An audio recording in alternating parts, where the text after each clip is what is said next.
Today will be the coolest day for the foreseeable future, but still, it is hot enough to get down on the river to cool down. However, we apparently need to go over the etiquette of river floating, the Boise River specifically. And we need to go over this again because some people do not understand the basic do's and don'ts when it comes to cooling off.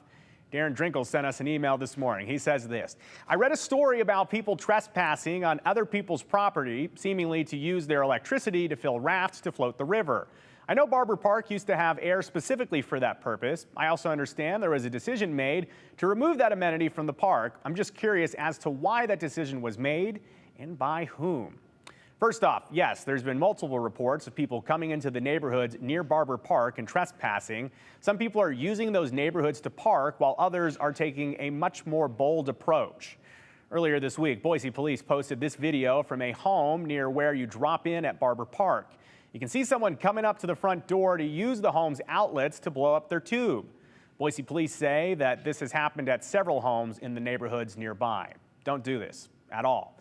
Now, we're not sure why anyone would need to say you shouldn't do this, but the obvious answer is don't trespass. That's why you don't do this.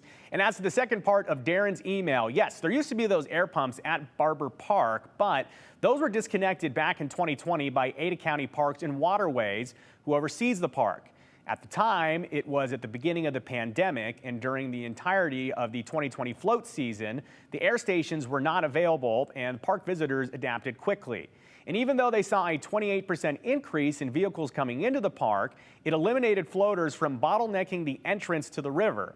Adding, it became clear that Barber Park no longer operates as efficiently during the float season with air stations. So that's the official answer. So two things to remember. Make sure your raft is either inflated before going down to float or bring an air pump with you. You can put some D batteries in it, those big ones. Also, be sure to park in the parking lot at Barber Park or at Ann Morrison Park, and you can take the shuttle up to Barber. It makes it all very simple. And our Abby Davis is covering more about the story, talking to people about how they've been impacted. You can catch her tonight on the news at 10 with her report.